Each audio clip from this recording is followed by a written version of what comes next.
Hey everyone, in this video we're going to be demonstrating how we can create a CycleLabs test automation script in under 4 minutes.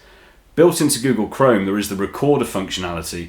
This enables us to record the execution of a manual test case and convert that into CycleScript, which we can then bake into our test suite. Now this doesn't address the entirety of our test coverage, such as complex data dependent tests, but it is a quick start way to begin automating some simple tests using Cycle.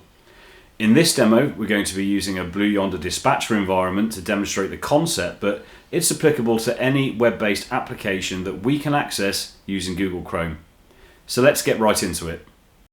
So we're going to start the recorder right now. We're going to log into our dispatcher environment just as we would, and we can see some of the steps are being captured on the right-hand side.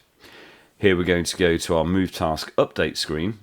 We're going to open that up and we're going to search for a tag ID that we want to find the relevant move task for. So we're going to hit the query button here.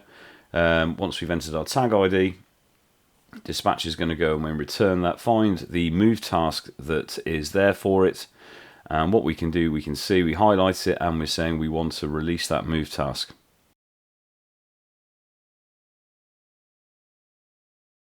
We then hit done. We're going to press OK. And then we're just going to reset the screen. At which point now, that's the end of our test, we're going to log out. So what we can do now on the recorder is we can replay that. When we hit the replay button, we can see in our browser that Chrome is being controlled by automated test software, as it says at the top, and it's replaying those steps. So we can see it's going to log back in for us. It's going to go away, find the Move Task Update screen.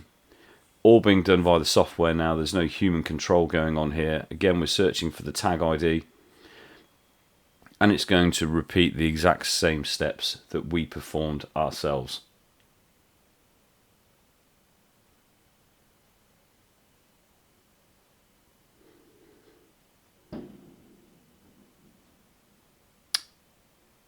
Okay, that test then is now complete. It's logged us back out and we can see we've got control of the browser again. So what we can do at this point here is we can see, when we show the code, we can see the CycleScript that's been created on the right hand side from the steps that we've done.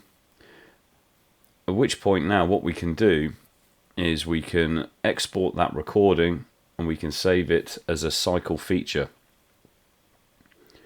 So we'll just give that feature file a name that we want to use. Save that to our repository.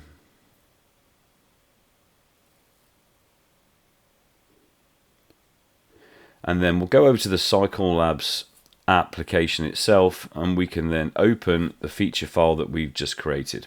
And we can see that there's all the CycleScript that's been generated, which now means we're eligible to run that script from within the Cycle application itself. And we can see now on the right hand side of Cycle, it's starting to execute that feature file.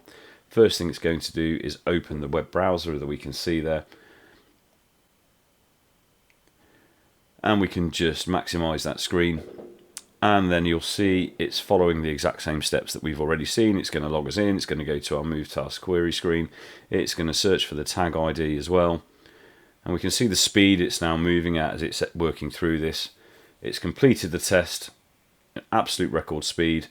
Now what we can do is we can launch the report dashboard within Cycle. We can then see from that particular feature, we can see what it's done. And then we can see all the different steps that it's executed in there and the fact that none of them have failed at this point. All done in under 4 minutes.